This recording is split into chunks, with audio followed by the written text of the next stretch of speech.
FCS parents, it is parent-teacher conference time. It's an exciting time here on campus. Some of you were here last night on Wednesday night. That's because we've had to split our elementary parent-teacher conferences over 2 nights. We have so many elementary kids now, we can't fit them all in one evening.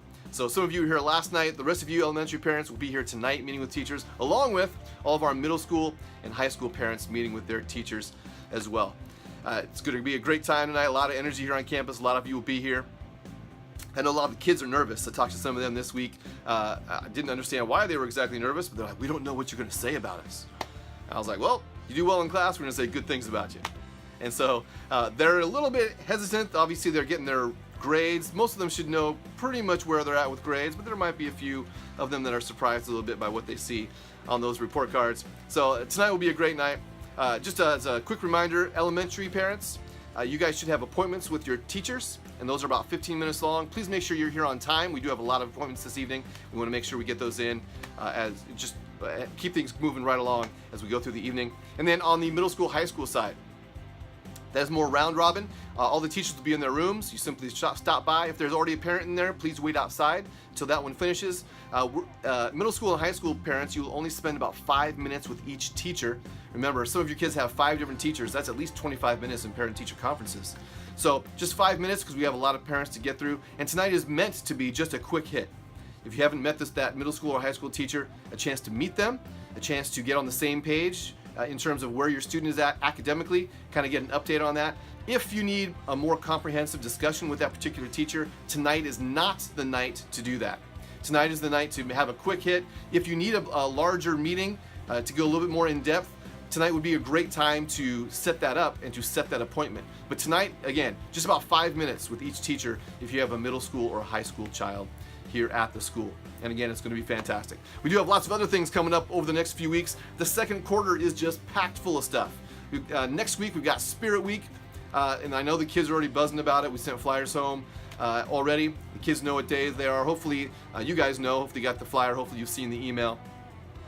But the kids are already buzzing about next week, so there's a lot of excitement there. And then the week after, on November 10th, we actually have no school. That is Veterans Day. So reminder, no school November 10th. We will be talking to the kids as well about why we celebrate Veterans Day. We try to talk to them about every holiday that we take off, because it's not enough to just take a day off school. I want these kids to know why we're taking these days off school, why we're celebrating these days. Sometimes we're celebrating people, sometimes we're celebrating events, but we want these kids to know why we're celebrating those things. And with Veterans Day, we should be celebrating veterans every day. But in particular, we take this one day to celebrate veterans, people that have served in our armed forces for the protection of our country. And so we definitely want to disseminate that and let the kids know why we're taking these days off. And then 2 weeks after that, we've got Thanksgiving break. I know a lot of people are looking forward to that, an entire week off from school. And then when we come back from Thanksgiving break, we've got Christmas variety show, we've got high school finals and the end of the semester. So there are a lot of things packed into this second quarter, and it's going to go by incredibly fast. The holiday season always does.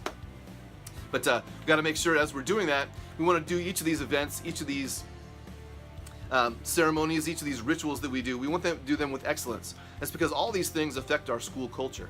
In fact, there are numerous things that affect the school culture. People coming on campus, whether they be students or teachers or administration or parents, the attitudes, beliefs, and behaviors of all those people, every time they come on campus, affect our school culture. Just all of our events, the way those are run, those all affect the school culture. Our values, obviously our values are based on biblical principles, but those affect the school culture, and they should affect them in a positive way. And school culture is on my mind a lot right now. I happen to be in a class about shaping school culture, and it's incredible to read all this about how important school culture is. In fact, even the perception of a school culture can change things. I read about one community where actually the school culture wasn't that bad, but the perception in the community was that the school culture was not very good, and it had an effect on the students and their academics because the students didn't feel good about their school because of the outside perception. It also affected the teachers because people had a poor perception of the school culture. It affected the teachers, and they were kind of down and discouraged, and they didn't bring their A game every day. And so a positive school culture, and even a perception of a positive school culture, can positively affect the school campus, and it can have an effect on the academics of the students. So over the last few weeks, I've been definitely looking at our school culture, the things we do well, maybe some of the things we don't do well, how we can change those things, because I want success in all areas of a student's life. Obviously, academics are important. We're a school, that's why we're here. But we also want students to grow in every way possible. And so as I take a look at school culture, and again, our own beliefs, our own behaviors, our protocols, our policies, our values, even our mission and vision statements, all those things should have an effect on our school culture. And if we can find ways to tweak those to make our school culture better, we're definitely going to do that. If you guys have any ideas for us as well, bring those ideas as well. We'll kind of mix those into what we're already doing. We're going to see if we can improve our school culture as much as possible. And tonight is a big part of that.